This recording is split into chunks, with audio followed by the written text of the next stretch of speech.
Trade યુનિયનની દેશવ્યાપી હડતાળ અને સરકારના નવા શ્રમ કાયદાનો વિરોધ કરવામાં આવી રહ્યો છે।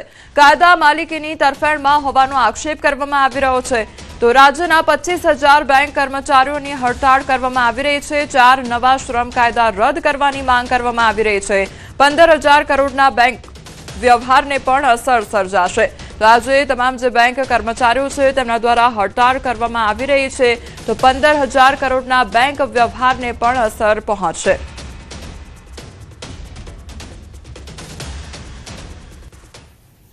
સુરતમાં અલગ અલગ બેંકોના કર્મચારીઓ દ્વારા ફરી એક વખત હડતાળનું એલાન કરવામાં આવ્યું છે। આપણી સાથે આગેવાનો જ આપણે સીધા એમની સાથે વાત કરીશું। આપનું નામ? સુગીત પાઠકજી, AITUC સુરત। સુજીતભાઈ, આજે એક દિવસની હડતાળ ફરીવાર કરવામાં આવી છે, કેમ, કારણ શું? મુખ્ય કારણ એ છે કે સરકારે ગઈ વખતે અમેન્ડમેન્ટ કરીને જે તમામ મજૂર કાયદાઓ અબોલિશ કરીને જે 4 લેબર કોડ લાવી છે તે લેબર કોડ મજૂરોની વિરુદ્ધમાં છે અને માલિકોની તરફેણ કરતા કાયદાઓ છે। એ 4 લેબર કોડ અબોલિશ કરીને ફરી પાછા જૂના મજૂર કાયદાઓ બહાલ કરવામાં આવે, અમારી પહેલી માંગણી છે।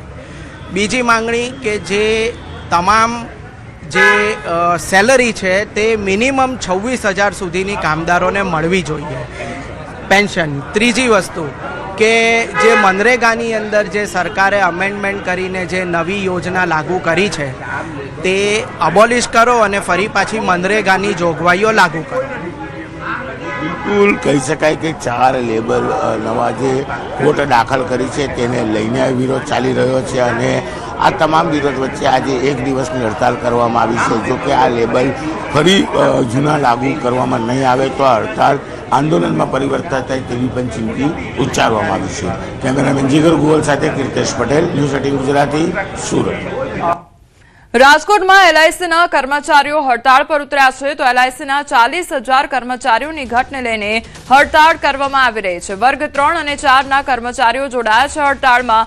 કાયદાઓનો અમલ થતા કર્મચારી વિરોધમાં ઉતર્યા। તો LICની ઓફિસ બહાર ભારે સૂત્રોચ્ચાર કરવામાં આવ્યા છે। 29 કાયદાઓમાંથી માત્ર 4 કાયદાઓનો જ અમલ કરવામાં આવ્યો છે।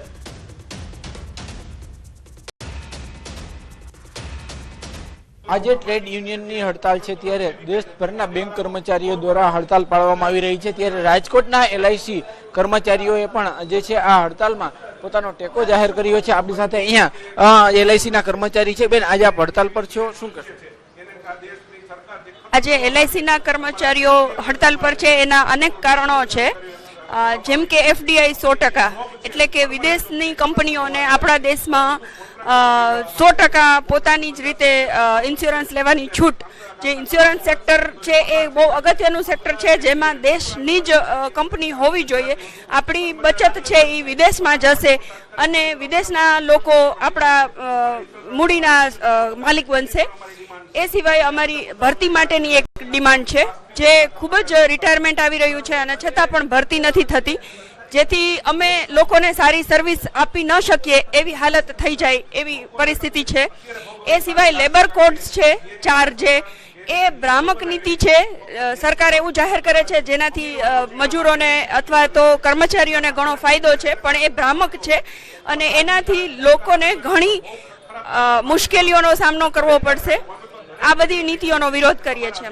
દેશમાં 40,000થી વધારે કર્મચારીઓ હડતાળ ઉપર છે અને આ સરકારની અને મેનેજમેન્ટની જે નીતિ છે એ નીતિના વિરોધમાં આજે LIC, બેંક કર્મચારીઓ, GEB અને રાજ્ય સરકાર અને કેન્દ્ર સરકારના કર્મચારીઓ એક સાથે આજે હડતાળ ઉપર છે।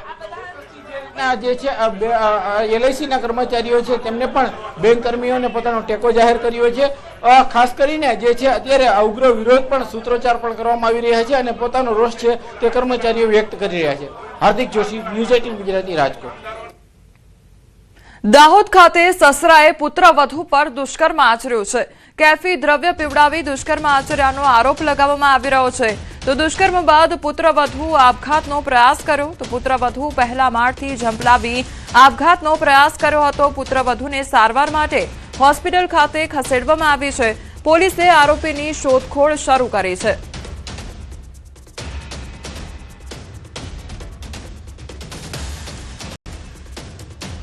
પોલીસ સ્ટેશને ફરિયાદ અમે લખી, એ ગઈકાલની વાત છે। તો આજે એની જાંચ થઈ અને હજુ હવે ઉદયગઢની પોલીસ આવી છે, એ જવાબ લેશે ને એની પછી આવે બધા આપણે ઊભા છે. સુરતના ઈચ્છાપુરમાં ક્રિપ્કો કંપનીમાં કરંટ લાગતા કર્મચારીનું મોત નીપજ્યું છે. કંપનીમાં ઇલેક્ટ્રિશિયન તરીકે કામ કરતા યુવકને કરંટ લાગતા તેનું મોત નીપજ્યું છે. મૃતક યુવકના પરિવારે કંપની પર ગંભીર આક્ષેપો લગાવ્યા છે.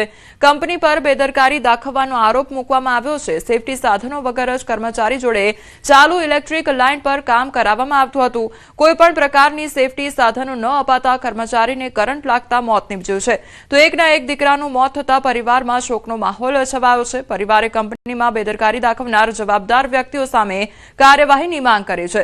પોલીસે ગુનો નોંધીને વધુ કાર્યવાહી હાથ ધરી છે. આ ઘટના થવા પાછળ કોણ કોણ જવાબદાર છે અને એ બધી માહિતી કોઈ આપી નથી. હજુ કોઈ જાતનું કોઈ અહીંયા આવ્યું નથી. કોઈ જાતની કોઈ વાત કરવા માટે આવ્યું નથી. કોઈ કંપની માટે માણસ આવ્યા છે અહીંયા, અને આવું કેમ છે એ બધી જાણકારી અમને જોઈએ છે. બીજું, હવે અક્ષ ઇલેક્ટ્રિક ડિપાર્ટમેન્ટમાં કામ કરતો હતો, એ 20 થી 30 ફૂટ ઉપર ચડીને કામ કરે છે, તો ત્યાં એને સેફ્ટીનું શું ધ્યાન આપવામાં આવ્યું? વિધાઉટ હાર્નેસ એ વ્યક્તિ કઈ રીતે ઉપર ચડે છે? કેમ સેફ્ટી ડિપાર્ટમેન્ટ શું કરે છે ત્યાં? કેમ ધ્યાન આપવામાં નહીં આવ્યું? બીજું, ચાલુ લાઈને કામ કરે છે તો લાઈન બંધ કરવામાં કેમ ના આવે? લાઈન બંધ કરવાની જવાબદારી કોની છે? આમાં દરેક જવાબદાર માણસ અહીં હાજર થાય અને એની જાણકારી આપે. વાગરા તાલુકાના રહાડ વચનાદ નિર્જન માર્ગ પરથી એક અજાણ્યા યુવકનો હાથ પગ બાંધેલી અને ક્ષત વિક્ષત હાલતમાં મૃતદેહ મળી આવતા સમગ્ર વિસ્તારમાં ચકચાર મચી ગઈ છે. ઘટનાની જાણ થતાં જ પોલીસ તાત્કાલિક સ્થળ પર પહોંચી તપાસ હાથ ધરી હતી. પ્રાથમિક દ્રષ્ટિએ ગળાના ભાગે નિશાન મળી આવતા સુનિયોજિત હત્યાની આશંકા વ્યક્ત થઈ રહી છે. મૃતદેહને પોસ્ટમોર્ટમ માટે ખસેડવામાં આવ્યો છે અને આરોપીઓ સુધી પહોંચવા પોલીસ દ્વારા તપાસના ચક્રો તેજ કરવામાં આવ્યા છે.